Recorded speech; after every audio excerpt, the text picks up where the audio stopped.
Dr. Lisa Martinez rubbed her tired eyes and looked at the computer screen again. She had been working for 12 straight hours at the Arecibo Deep Space Communication Center, checking signals from space like she did every day for the past 6 years. Most of the time, she found nothing but background noise from distant stars and the usual radio waves that traveled through the galaxy. Tonight felt different, though, and she could not explain why. The coffee in her cup had gone cold hours ago, but she took another sip anyway. The bitter taste helped her stay awake as she scrolled through pages of data that looked like random numbers and patterns to most people. To Lisa, these numbers told stories about the universe. Each signal was like a whisper from somewhere far away, carrying secrets across the vast emptiness of space. At 3:47 in the morning, something caught her attention. A pattern in the data made her sit up straight in her chair. The signal was not like the usual cosmic background radiation or pulsar signals she normally found. This one had a rhythm to it, like a heartbeat, but much more complex. The mathematical sequence repeated every few minutes, but with small changes each time. Lisa called her colleague, Dr. Kevin Wright, who was working in the next room. Kevin was younger than Lisa, but just as dedicated to finding signs of life beyond Earth. He came over quickly when he heard the excitement in her voice. "Look at this pattern," Lisa said, pointing at her screen. "I have never seen anything like it before." Kevin studied the data carefully. His eyes grew wide as he realized what they were looking at. The signal was clearly artificial, made by intelligent beings. It was not some natural phenomenon from a dying star or colliding galaxies. Someone or something was sending this message, on purpose. "This is not random," Kevin said quietly. "Someone is trying to communicate." They worked together for the next 2 hours, using their computers to analyze the signal more carefully. The message was coming from a star system 47 light-years away, in the direction of the constellation Lyra.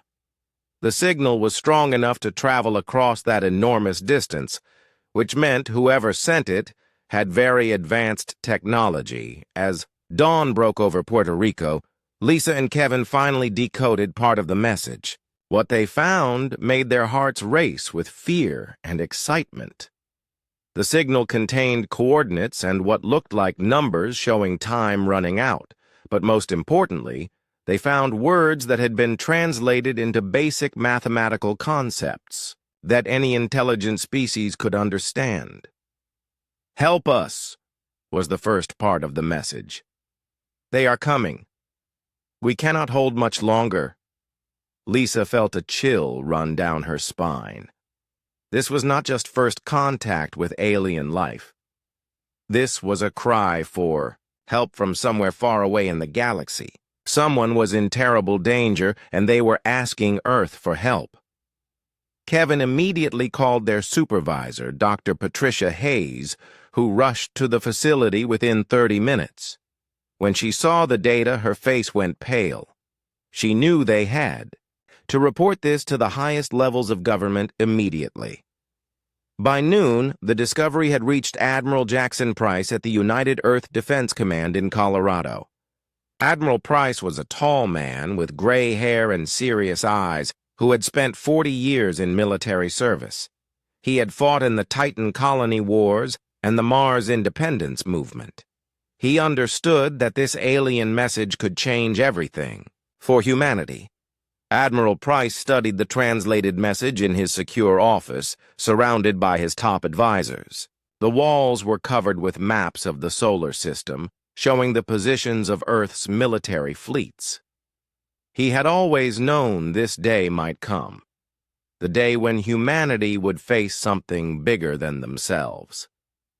If there are hostile forces capable of threatening an entire alien civilization, Admiral Price said to his staff, we need to know what we are dealing with.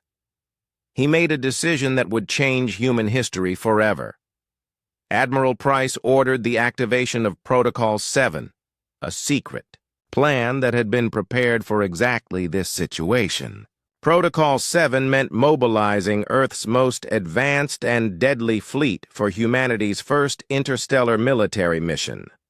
Commander Ryan Cooper was eating breakfast with his family when he received the emergency communication. His wife, Kate, saw his face change as he read the message on his secure device. She knew that look. It meant he would be leaving soon, probably for a long time. Cooper was the captain of the UES Vengeance, Earth's newest and most powerful warship. The Vengeance was over 2 kilometers long and carried enough firepower to destroy a small moon. It had quantum torpedoes, adaptive shielding, and the most advanced artificial intelligence system ever built by humans. Cooper kissed his wife and 2 young children goodbye, knowing he might never see them again. He drove to the spaceport where his ship waited in orbit, thinking about the alien message and what it might mean. In all his years of military service, he had never imagined he would be leading humanity's first mission to help another species. The crew of the Vengeance was already preparing for departure when Cooper arrived. Lieutenant Amanda Brooks, his tactical officer, was a brilliant woman who could calculate complex battle strategies in her head. Chief Engineer Captain Jake Morrison was checking every system on the ship to make sure they would not fail during their long journey. Weapons Specialist Sergeant Carlos Vega was loading the ship's most powerful weapons. Cooper gathered his crew of 800 men and women in the main hangar. They came from every part of Earth and represented the best of humanity. Some were veterans of previous conflicts, others were young officers on their first major mission. All of them understood they were about to make history. "We have received a distress signal from an alien civilization," Cooper told them. "They are under attack by unknown hostile forces. We are going to help them." The hangar was completely silent as the crew absorbed this information. They had trained for many scenarios, but none of them had ever expected to fight alongside aliens against alien enemies. As news of the SOS spread through classified government channels, world leaders held emergency meetings. The president of Earth called the leaders of Mars, the moon colonies, and the asteroid mining stations. Everyone agreed that humanity had to respond to this call for help. Dr. Lisa Martinez was asked to join the mission as the chief communications expert. She would be responsible for establishing contact with the alien civilization and helping them coordinate their response to whatever threat they faced. She had never been in space before, but she knew her skills would be essential for the mission's success. The preparations took 3 days. Ships from across the solar system began moving toward Earth's orbit. The largest fleet in human history was being assembled, and most people on Earth had no idea it was happening. The governments decided to keep the mission secret to prevent panic. Commander Cooper stood on the bridge of the Vengeance, looking out at the stars. Somewhere out there, 47 light-years away, an alien civilization was fighting for its survival. Soon, humanity would join that fight. He hoped they would arrive in time to make a difference. The alien SOS had triggered something deep in the human spirit, the same drive that had taken them from Earth to the moon, from the moon to Mars, and from Mars to the outer planets. Now, it would take them to the stars themselves, carrying humanity's most lethal weapons and their determination to stand against the darkness. Admiral Price walked into the emergency meeting room at Luna Command, the secret military base hidden inside the moon's surface. The room was filled with his most trusted commanders, each representing different parts of Earth's military forces spread across the solar system. The holographic display in the center showed the current positions of every human warship. from the smallest patrol craft to the massive dreadnoughts. Captain Helen Ross of the UES Retribution sat at the table with her arms crossed. She was known for being careful and thinking through every decision twice before acting. Her ship was one of the fastest in the fleet, designed for reconnaissance and quick strikes. She had red hair and sharp green eyes that missed nothing. "We should send a small scouting force first," Captain Ross said firmly. "We do not know what we are flying into out there." Commander Tyler Bell nodded in agreement. His destroyer squadron had been patrolling the Jupiter mining stations for 2 years, protecting the massive ships that harvested gas from the giant planet's atmosphere. Bell was a practical man who believed in gathering information before making big decisions. "My ships can jump ahead and take a look," Bell offered. "If the situation is too dangerous, we can report back before committing the main fleet." Commander Nina Foster, who led another destroyer group, also supported the cautious approach. Her vessels were currently defending the Mars colonies from asteroid pirates and smugglers. Foster had learned from experience that rushing into unknown situations usually led to disaster. Admiral Price listened to their arguments while studying the decoded alien message on his personal tablet. Dr. Martinez and her team had been working around the clock to extract more information from the signal. The mathematical patterns showed something that worried him deeply. "The signal is getting weaker," Admiral Price said, interrupting the debate. "Dr. Martinez's analysis shows the transmission is degrading in a specific pattern. That suggests whoever sent it is running out of power or time or both." He stood up and pointed to the star map showing the location of the alien civilization. "If we send scouts first and then return to Earth to get the main fleet, it could take months. By then, there might be nobody left to save." Captain Greg Adams of the science vessel UES Discovery spoke up from the back of the room. Adams was responsible for humanity's deep space research missions and had more experience with long-range travel than anyone else in the fleet. "The new faster-than-light drives have only been tested on short jumps within our solar system," Adams warned. "Taking an entire fleet 47 light-years away is going to push our technology to its limits." Admiral Price had already considered this risk. The hyperspace drives were humanity's newest technology, developed in secret over the past decade. They allowed ships to travel faster than light by creating temporary tunnels through space itself, but the technology was still experimental, and nobody knew what might happen during such a long journey. "We will take that risk," Admiral Price decided. "I am ordering the deployment of the entire First Strike Force." The room fell silent as the commanders realized the magnitude of this decision. The First Strike Force was Earth's most powerful military unit, consisting of 12 capital ships, 36 destroyers, and 50 support vessels. It represented nearly half of humanity's total military strength. Lieutenant Amanda Brooks, who had been monitoring communications from the Vengeance, provided tactical analysis through the video link. She had calculated possible routes to the alien star system, avoiding known asteroid fields and dangerous stellar phenomena like neutron stars and black holes. "The journey will take us through completely uncharted space," Brooks reported. "We have no idea what we might encounter along the way." Chief Engineer Morrison was already working with teams across the fleet to prepare the ships for the long journey. Every vessel needed enhanced long-range communication arrays so they could stay in contact during the trip.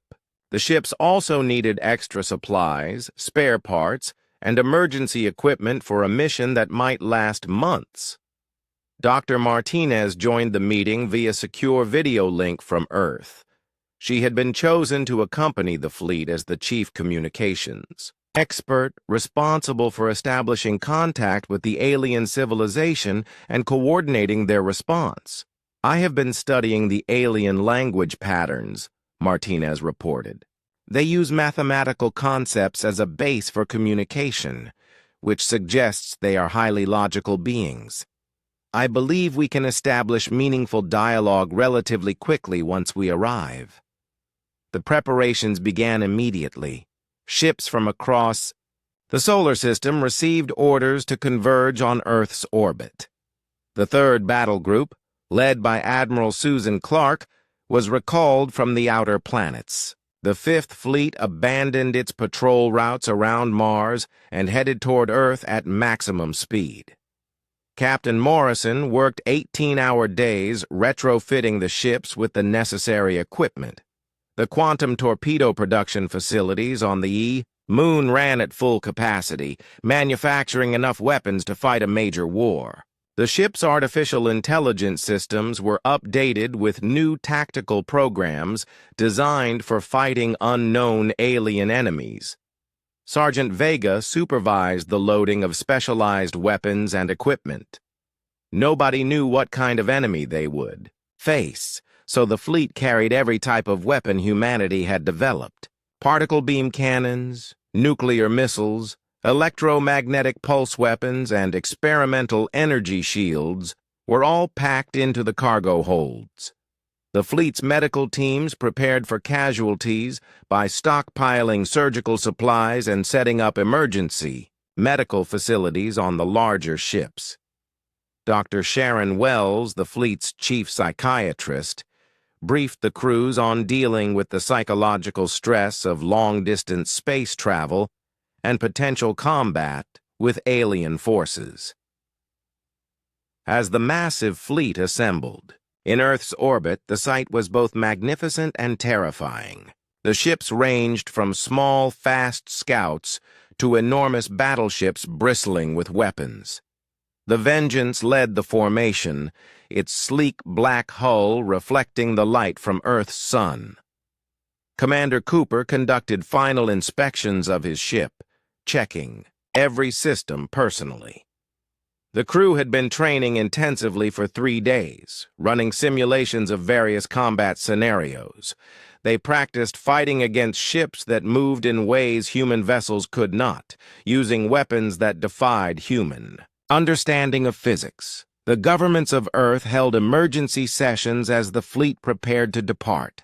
The president addressed the world leaders in a classified meeting, explaining that humanity was about to undertake its most important mission ever.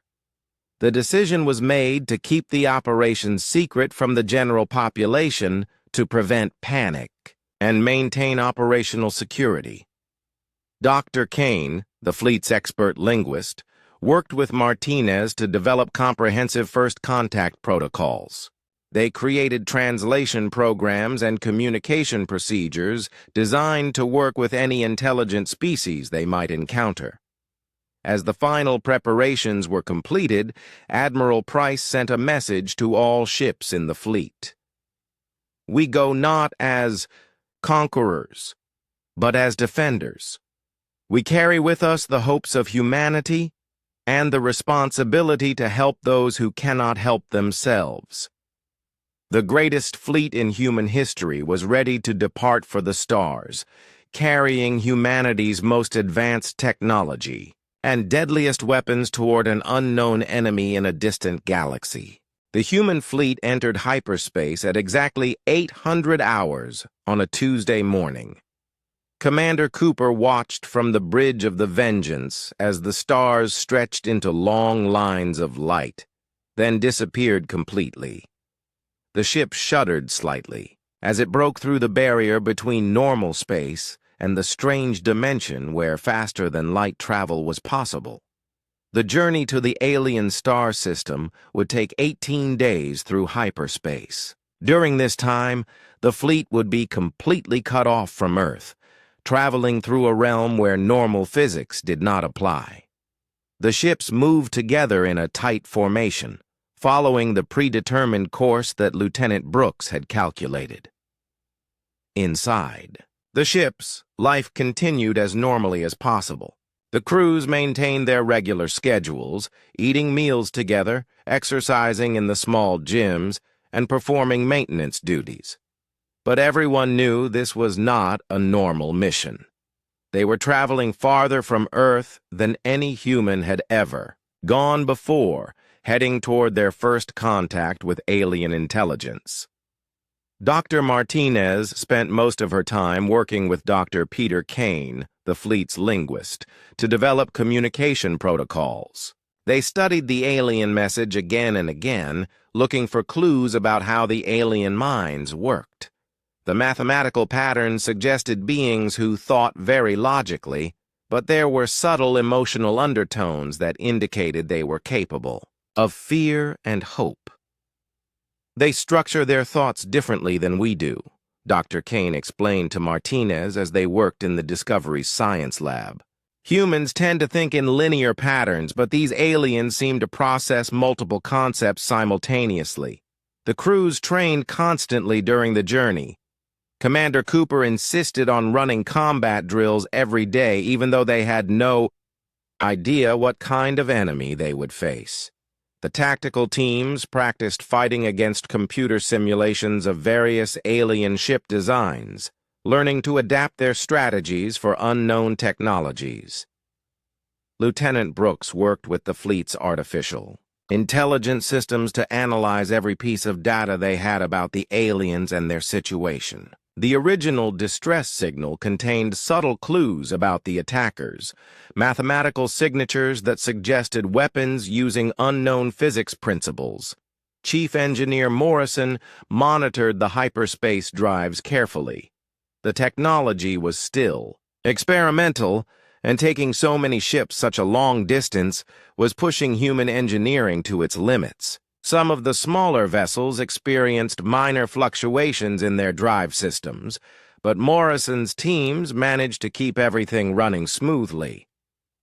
The fleet's psychiatrist, Dr. Sharon Wells, moved between ships to check on crew morale. Traveling through hyperspace for extended periods could cause psychological problems in some people. The strange environment outside the ships, where time and space behaved differently, sometimes triggered anxiety and depression. Most of the crew are handling the journey well, Wells reported to Cooper during one of their weekly briefings. But some people are having vivid dreams during hyperspace transit. It seems to be a common reaction to extended exposure to this environment. The dreams were strange and often involved images of vast alien landscapes and creatures unlike anything on Earth. Some crew members reported seeing the same locations and beings in their dreams, as if they were somehow connecting with something in hyperspace itself. 3 days before reaching their destination, the long-range sensors began detecting massive energy signatures in the target star system. The readings were unlike anything in human scientific databases. The energy patterns were so complex and powerful that they could only mean one thing. A major space battle was happening. Captain Ross's reconnaissance ships, the UES Stalker and UES Hunter, moved ahead of the main fleet to gather more detailed information. These vessels were designed for stealth and speed, equipped with the most advanced sensor arrays humanity had ever built. The images they transmitted back to the fleet command stunned everyone who saw them. The alien homeworld was indeed under siege, surrounded by enormous vessels that looked nothing like human ships. The attacking fleet was massive, with some individual ships measuring over 5 kilometers in length. "My God," Admiral Price whispered, as he studied the tactical display in his command center. "Look at the size of those things. The enemy ships were unlike anything human engineers had ever imagined. They appeared to be organic in nature, with surfaces that seemed to writhe and pulse with dark energy. They moved through space in ways that defied human understanding of physics, changing direction without visible propulsion systems. The defending alien ships were completely different. They were elegant, crystalline structures that seemed to bend light around them, creating rainbow patterns that shifted and flowed like living artwork. But they were vastly outnumbered, fighting desperately against an enemy that seemed determined to destroy everything in the system. Dr. Martinez analyzed the communications, traffic between the defending ships, and confirmed they were the source of the original SOS. The alien civilization called themselves the Meridians, and they had been fighting this battle for months. Their transmissions showed increasing desperation, as their fleet was slowly overwhelmed. "They are losing," Martinez reported grimly. The mathematical patterns in their communications show declining ship numbers and failing defensive positions. Admiral Price faced the most important decision in human history. The enemy fleet was at least 3 times larger than the human force, and their technology was completely unknown. Human weapons might be useless against them, and the alien attackers might be able to destroy the human fleet before it could even fight back. But the principles that had guided humanity's expansion into space demanded action. When the first colonists had struggled to survive on Mars, Earth had sent help. When pirates threatened the asteroid miners, the military had protected them. Now, for the first time, someone from outside the human family was asking for help. Cooper gathered his senior officers in the Vengeance's main briefing room. The holographic display showed the tactical situation in the alien system, with red markers indicating enemy positions and blue markers showing the remaining Meridian defenders. "We are about to enter our first battle with alien forces," Cooper told his officers. "We do not know what their weapons can do, or whether our shields will protect us. But we know that an entire civilization is depending on us." Sergeant Vega had been studying the enemy ship designs, looking for potential weaknesses. The organic appearance of the attacking vessels suggested they might be vulnerable to certain types of energy weapons, but it was only a guess. Their ships seemed to absorb most forms of electromagnetic radiation, Vega reported. But there might be specific frequencies that could disrupt their hull structure. The human fleet prepared for battle as they approached the edge of the star system. Weapons were charged, shields were activated, and emergency protocols were reviewed one final time. In a few hours, humanity would fight its first interstellar war. Dr. Martinez sent one final message to Earth, knowing it would take 47 years to arrive. "We have found them, and they need our help. Whatever happens here, remember that we tried to do the right thing." The human fleet emerged from hyperspace at the edge of the star system like a pack of metal wolves entering an unknown territory. Commander Cooper felt his stomach drop as the Vengeance transitioned back into normal space, the familiar sensation that every spacer experienced during hyperspace exit. But this time was different. This time, they were not in human space anymore. The tactical displays immediately lit up with contacts. Hundreds of ships filled the system, locked in desperate combat around a beautiful blue-green world that reminded Cooper of Earth. The planet was surrounded by massive space stations and orbital defense platforms, all of them under attack by the dark organic vessels they had seen in the reconnaissance images. "Launch all reconnaissance drones immediately," Cooper ordered. "I want to know everything about this battle in the next 5 minutes." Lieutenant Brooks worked frantically at her station, coordinating the flood of sensor data coming from the drones. The information painted a grim picture.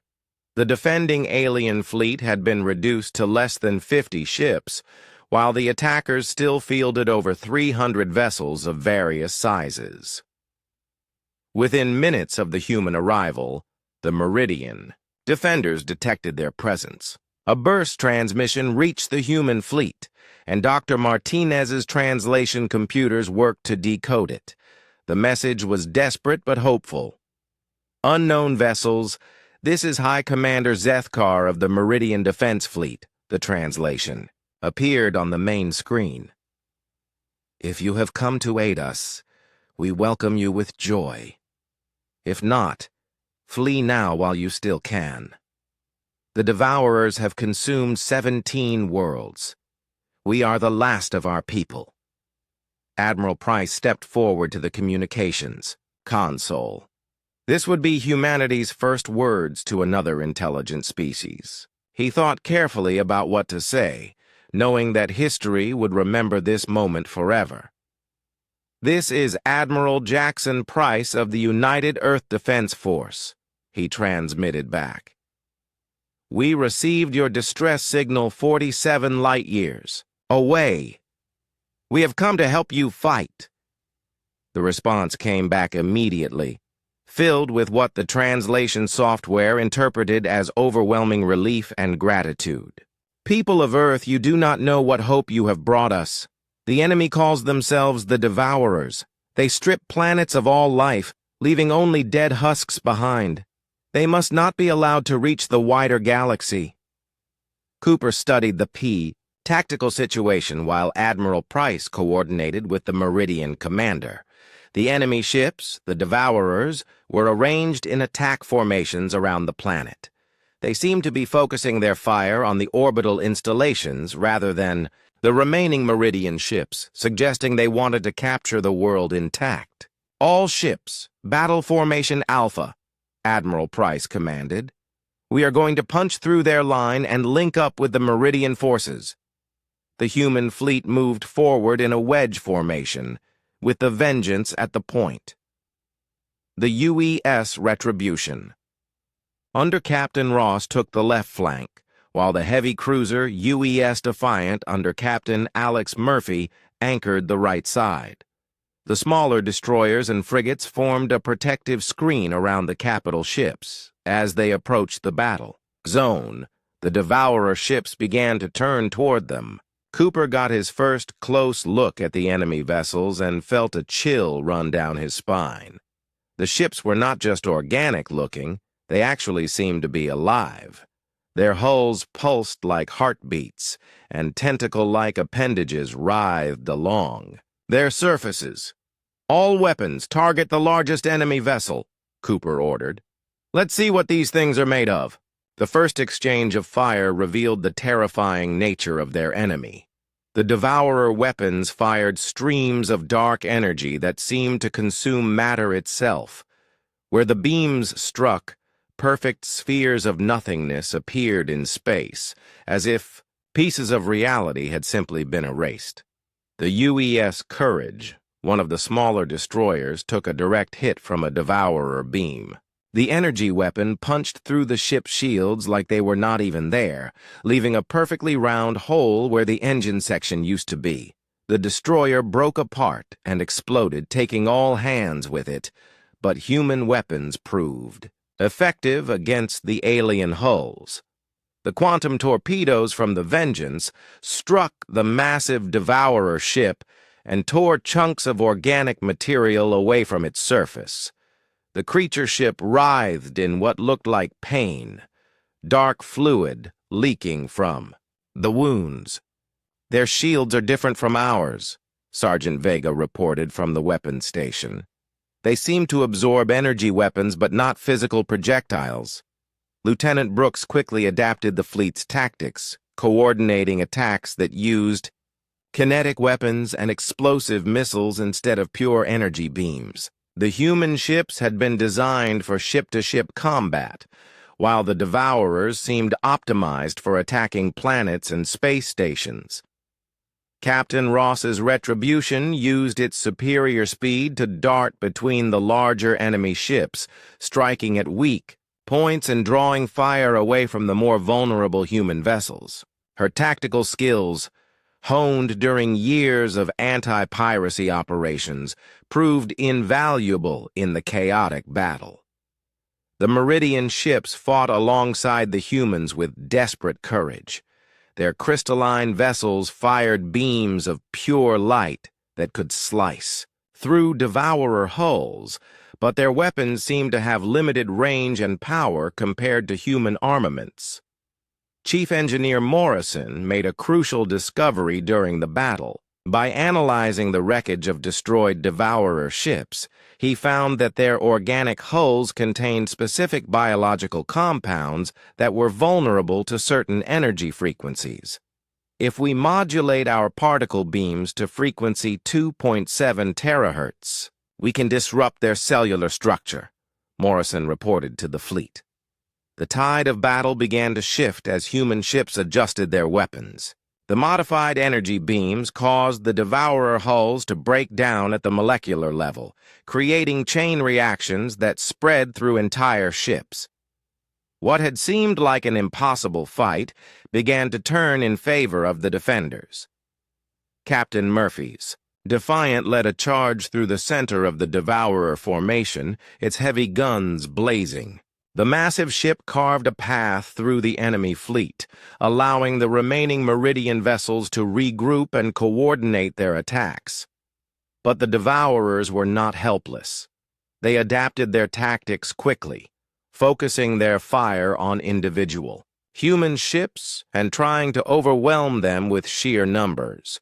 The destroyer UES Rapid was caught between 3 enemy vessels and destroyed despite the best efforts of its escorts.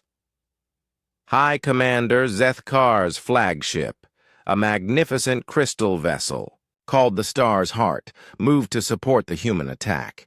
The Meridian commander fought with skill and valor, his ship's weapons creating beautiful but deadly light shows as they carved through devourer formations.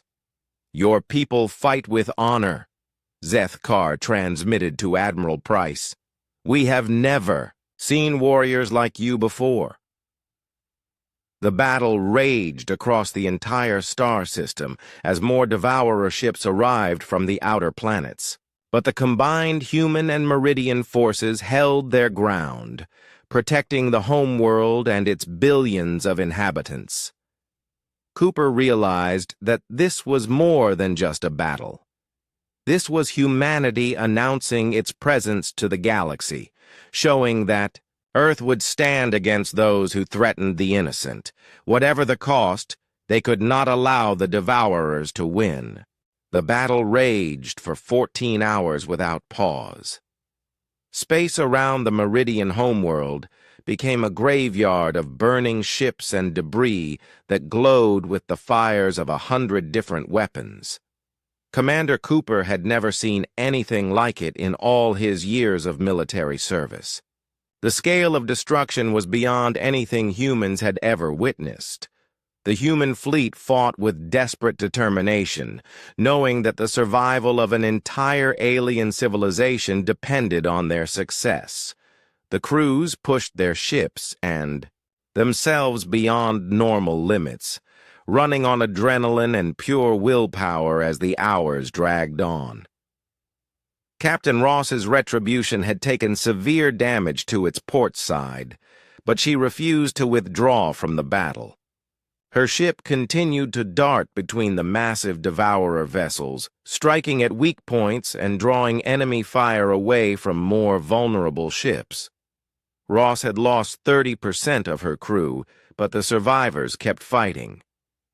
The UES Defiant under Captain Murphy had become the center of the human formation, its heavy weapons providing cover for the smaller ships. Murphy's gunners had become experts at targeting the biological weak points in devourer hulls, and their modified particle beams carved through enemy formations like hot knives through butter. But the cost was terrible. 7 human vessels had been destroyed completely, including the destroyers UES Courage and UES Rapid. Over 3,000 human lives had been lost in humanity's first interstellar war. Each destroyed ship represented families back on Earth who would never see their loved ones again. High Commander Zethkar's flagship, the Star's Heart, had taken massive damage while protecting a group of human destroyers from a devourer ambush. The beautiful crystalline vessel was scarred and blackened, but it continued to fight alongside its human allies. "Your people have given us hope we thought was lost forever," Zethkar transmitted to Admiral Price during a brief lull in the fighting. "No species has ever stood against the devourers like this before." The breakthrough came when Chief Engineer Morrison made a final discovery about devourer biology. The organic ships were not just alive, they were connected to each other through some kind of biological network. When he disrupted the right frequency patterns, entire groups of enemy ships would become confused and unable to coordinate their attacks. "Target the largest ship in each formation," Morrison advised the fleet. "Commanders, if we can disrupt their command structure, the smaller ships will lose coordination." Sergeant Vega implemented Morrison's discovery with devastating effectiveness. The human weapons began targeting the massive Devourer command ships, using precisely tuned energy frequencies to disrupt their biological control systems. As the command ships fell, entire enemy formations began to break apart. The final assault began when Admiral Price ordered all remaining human ships to concentrate their fire on the Devourer flagship, a massive bioship over 6 kilometers long that seemed to be directing the entire enemy fleet. The Vengeance led the attack, with Cooper pushing his ship to maximum speed as they charged directly at the monster. The Devourer flagship fought back with everything it had: its dark energy, weapons creating zones of nothingness that the human ships had to navigate carefully. But the combined firepower of the human fleet, enhanced by Morrison's frequency discoveries, began to tear the massive ship apart. Lieutenant Brooks coordinated the final attack with mathematical precision, calculating firing solutions that maximized damage while minimizing the risk to human ships. Her tactical brilliance had been crucial throughout the battle, and now it would decide the outcome of humanity's first interstellar war.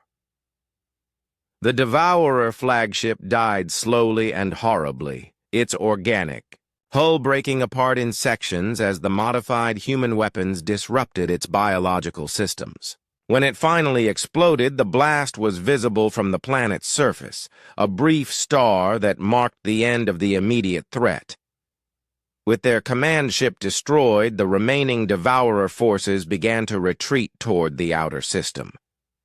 Some of the smaller bioships tried to reach the planet's surface, but the combined human and Meridian fleets hunted them down mercilessly. No enemy ship would be allowed to escape and warn others about human capabilities. As the battle finally ended, Commander Cooper stood on the bridge of the Vengeance and surveyed the aftermath. The space around the Meridian homeworld was filled with wreckage from both sides. Rescue shuttles moved between the debris fields, searching for survivors from the destroyed ships. High Commander Zethkar's transmission reached the human fleet as the last enemy ships fled the system. The Meridian leader's voice carried exhaustion and overwhelming gratitude that the translation computers could barely capture. "People of Earth, you have saved not just our world, but countless others that the Devourers would have consumed next. Your courage and your weapons have given the galaxy hope for the first time in generations." Dr. Martinez worked frantically to establish formal communication protocols with the Meridians, knowing that this moment would shape the future relationship between their species. The mathematical concepts that both civilizations shared provided a foundation for deeper understanding. The Meridians revealed that they were part of a loose alliance of civilizations that had been falling one by one to the Devourer advance. The organic ships were not truly alive, but were constructed from the converted biomass of consumed worlds, a revelation that horrified even the battle-hardened human crews. "They take everything," Zethkar explained through the translation system. Every plant, every animal, every intelligent being becomes part of their fleet. Entire worlds are left as dead rocks, stripped of all life. Admiral Price accepted the Meridian's offer to share their hyperspace mapping data, which revealed the locations of dozens of other civilizations. Some were already fighting the Devourers, others remained unaware of the approaching threat. Price realized that humanity had just entered a galaxy-wide war. The human fleet established a temporary base in the Meridian system, beginning the process of technological exchange and joint military planning. Dr. Kane worked with Meridian scholars to establish full linguistic protocols, while Captain Adams coordinated the evacuation of human casualties back to Earth. Dr. Wells organized psychological support for the crews who had survived the battle. Many of the survivors were struggling to process the reality of what they had experienced. They had fought against enemies that seemed to come from humanity's darkest nightmares, and the memory would stay with them forever.